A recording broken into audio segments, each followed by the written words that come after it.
¿tiene sentido juzgar con los ojos actuales lo que escribió gente antaño, aun cuando es claramente reprobable? Y me voy a poner el ejemplo más exagerado de todos, que es la Segunda Guerra Mundial. La Segunda Guerra Mundial, como sabes, España legalmente es un país no beligerante, que se mantiene neutral oficialmente, pero la prensa no se mantiene neutral. Y de hecho la prensa, durante la primera parte de la Segunda Guerra especialmente, es muy pro-Alemania, porque estamos en la España franquista, el comunismo es lo peor. El periódico ABC titula entonces que aquella invasión es el mundo civilizado contra la barbarie roja. Es decir, que el periódico fundado por la familia Luca de Tena consideraba en aquel momento a la Alemania nazi como el mundo civilizado. Nosotros formamos parte de una generación que yo tenía 7 años cuando empezó la guerra civil.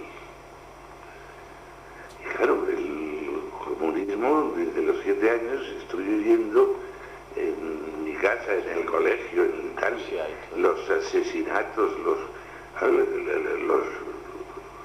monstruos, el demonio multiplicado por los 100. Y lo curioso es que aunque en esta época no hay libertad de expresión, es decir, se publica lo que el gobierno quiere publicar, pues sabes que cada periódico tenía que mandar antes al ministerio la edición, se miraba y salía con el visto bueno de la censura. Pero hablamos de firmas importantes de aquella época, ¿no? Los periodistas más importantes de aquella época, gente que no tenemos que pensar que escribía al dictado, aunque verdad que todos eran afines al gobierno, porque básicamente eran los que habían ganado la guerra.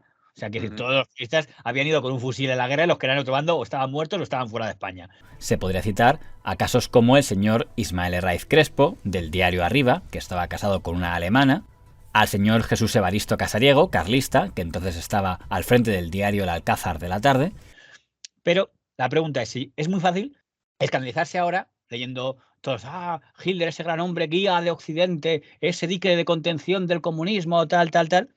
La pregunta que yo me hago es si a los que nos gusta la historia tiene sentido que miramos esto y digamos qué vergüenza o que de periodistas, o decir, refleja el engaño en el que cayó no solo España, sino gran parte del planeta en aquella época. Sí, es que es parte de la historia, pero es que esto lo hemos hablado muchas veces tú y yo en nuestras piezas.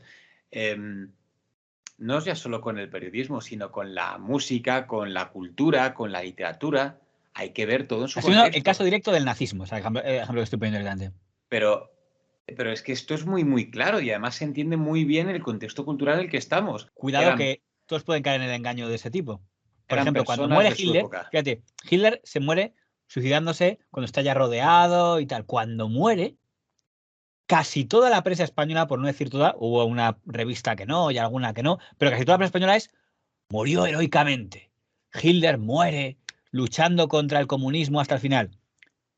El señor Víctor de la Serna, Espina, que es un apellido importante, uno de los periodistas más importantes de su generación, hace un artículo que ahora lo ves y dices, es Hitler, hijo de la Iglesia Católica, que por cierto Hitler yo creo que católico tenía poco, ha muerto hasta el final.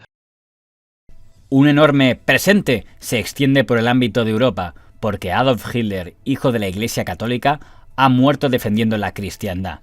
La vida de Hitler ha sido digna de su muerte. Su muerte no es solo la del héroe, es la muerte del grande y del caballero. Yo quise acceder a esa escuela, me lo prohibieron por ser hijo de rojo. ¿Cómo es que tú llegaste a ella? Sí, yo entré a trabajar en informaciones cuando detuvieron y condenaron a muerte a mi padre. Hubo un compañero de él que era Víctor de la Serna, que ese sí era falangista y nazi real y una excelente persona con sus compañeros y sus amigos, porque había buenísimas personas en ese momento y me acogió en su redacción.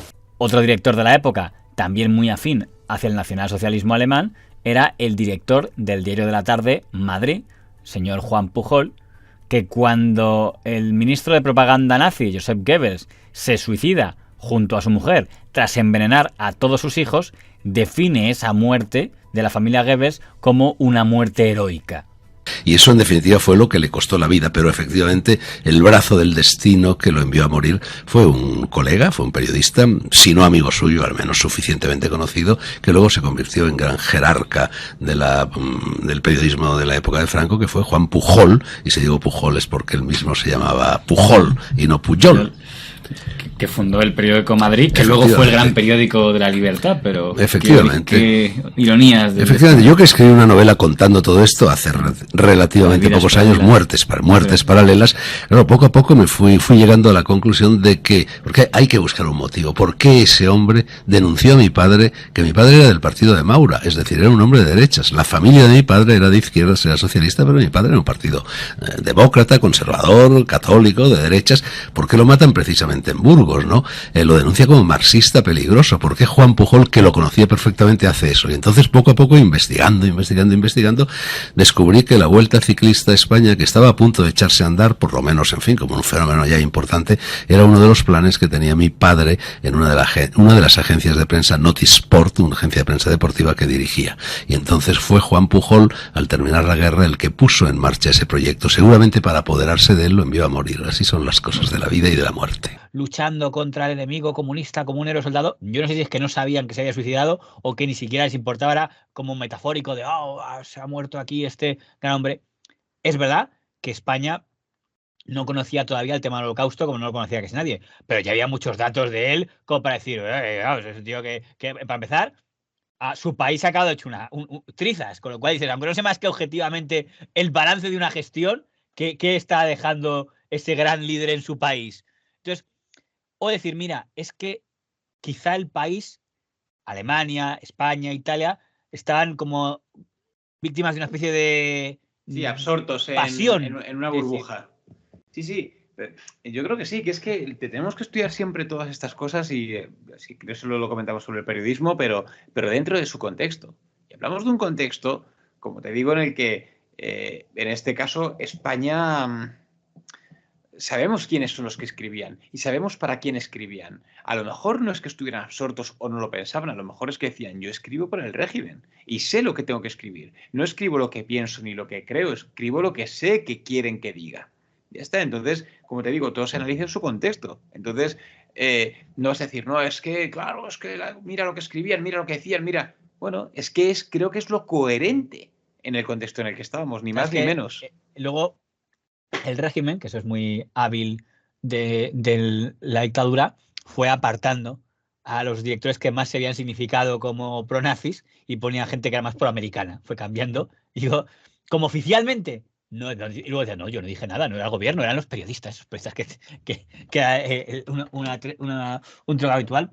Por cierto, hubo un periodista muy importante, que es don Luis Calvo, que fue director de ABC posteriormente, del que nosotros hablamos en la pieza de Julia Maura, el que descubrió el plagio. Ese la guerra le pilla como corresponsal en Londres y él se pasa detenido casi toda la Segunda Guerra Mundial porque le pillan los británicos unos papeles con los que creen que está haciendo espionaje a favor de Alemania. Que él más o menos no lo niega. Él dice, a mí me vino una cucaracha, como dice, una cucaracha de la Gestapo, me dio unas cosas y yo en cuanto me las dio las tiré al váter. Pero ya se habían dado cuenta los británicos y me detuvieron y me pasé toda la... Fui a Madrid, me entrevisté con 2 alemanes en un piso de la calle de Caracas y estos me dieron unos polvos blancos para fabricar una tinta invisible con la que tenía que mandar cierta clase de información. Pero yo esa misma noche tiré esos polvos en un retrete del Hotel Ritz donde me hospedaba. Al regresar a Inglaterra, apenas había puesto el pie en Londres, me trincó el servicio de contraespionaje inglés. Estaba enterado de todo. Me sacaron los forros del traje buscando los polvos. Al no encontrarlos, comenzaron a confiar en mis protestas de inocencia, pero me llevaron a un cuartel de Chelsea y desde allí, en el borde de un periódico, mandé una nota a Viturro, primer secretario de nuestra embajada, donde le decía que los ingleses desconfiaban de todo el personal, hasta del mismo duque de Alba. También esta vez interceptaron la nota y entonces ya me llevaron a un campo de concentración en West Ham. Porque además tuve la inmensa suerte de tener a uno de los periodistas más extraordinarios, a un hombre absolutamente genial en el periodismo, que fue Luis Calvo, que fue 9 años director de ABC, fue mi director durante mucho tiempo y el hombre que me lanzó desde la ABC, aparte de ser un escritor extraordinario, un escritor excepcional. El que fue corresponsal en Londres de la guerra. Fue corresponsal en Londres durante la Guerra Mundial y... Hay una leyenda que se contaba, que no sé si es verdad, que dicen que le salvó el duque del Alba. O sea, el padre de la duquesa de Alba, que como dicen que tiene más títulos que nadie, pues como dice, pues en función de mis títulos pido que no ejecuten a este hombre porque generalmente al que está haciendo espionaje en una guerra le fusilan. Y bueno, esto me fusilaron. Y de hecho luego como editor de ABC, se supone que fue de los moderados, pero tenía siempre ese San Benito de haber sido el detenido, que es un poco el ejemplo de esa extraña relación entre el periodismo español y el bando perdedor de la Segunda Guerra Mundial. España durante muchos años ha estado siempre al lado de los perdedores.